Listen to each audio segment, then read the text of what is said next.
Hello friends, இன்றைக்கி நம்ம super டேஸ்டான என்ன சமையல்னு பார்க்கலாமா? மில்லட் ரைஸ் பண்ணியிருக்கேன். முள்ளங்கியும் பலாக்கொட்டையும் போட்டு சாம்பார் பண்ணியிருக்கேன். ஃபஸ்ட்டு புளியை கரைச்சி ஊற்றியிருக்கேன். அதுக்கு தேவையான சாம்பார் பொடி, பருப்புக்கு தகுந்த மாதிரி போட்டுக்கோங்க. இப்போ கொஞ்சம் உப்பு போட்டுக்கலாம். கொஞ்சம் கொதித்த உடனே நம்ம பலாக்கொட்டையை முன்னாடியே கொஞ்ச நேரம் வேக வச்சுருக்கேன். இப்போ திருப்பியும் சாம்பாரில் கொஞ்சம் வெந்தாக்க ரொம்ப நல்லாயிருக்கும். முள்ளங்கியும் பலாக்கொட்டையும் போட்டுக்கலாம். இதில் இது நல்லா கொதிக்கட்டும்.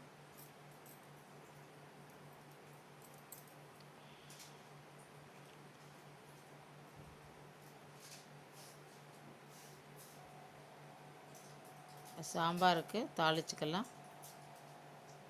கொஞ்சம் எண்ணெய் விட்டுருக்கேன். சாம்பார் நல்லா கொதிச்சிட்ருக்கு. கொஞ்சம் கடுகு, வெந்தயம்,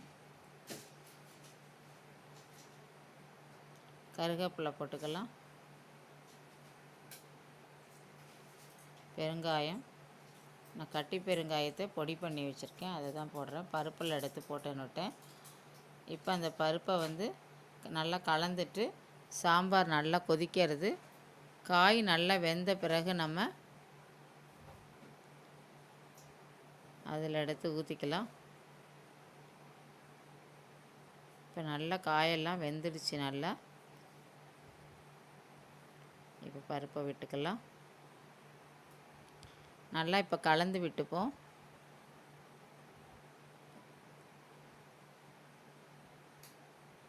கொஞ்ச நேரம் கொதிச்சா போதும், அணைச்சிடலாம். கொத்தமல்லி கட் பண்ணி வச்சுருக்கேன், அதை இப்போ மேலே தூவிக்கலாம். ஒரு பிளேட்டு போட்டு மூடி வச்சிட்டிங்கன்னா நல்லா வாசனையாக இருக்கும். சாம்பார் ரெடி. இப்போ நான் வெண்டைக்காய் கறி பண்ணியிருக்கேன். கொஞ்சம் எண்ணெய் விட்டுருக்கேன். கடுகு, உளுத்தம்பருப்பு, கருவேப்பிலை,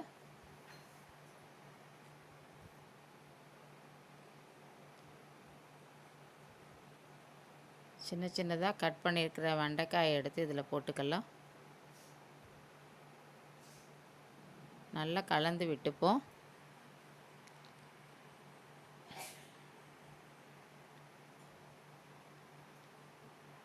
இப்போ இது காரத்துக்கு தகுந்த மாதிரி நான் கொஞ்சம் சாம்பார் பொடி கொஞ்சமாக போட்டுக்கிறேன். கொஞ்சம் சால்ட்டையும் போட்டு நல்லா கலந்து விட்டுப்போம்.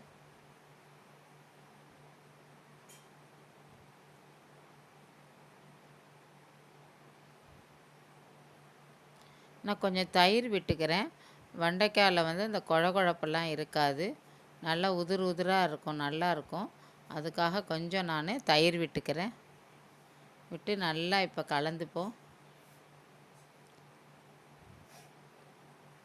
இது பாருங்கள், வெண்டைக்காய் குழப்பாக இல்லை பாருங்கள், உதிர் உதிராக இருக்குது பாருங்கள்.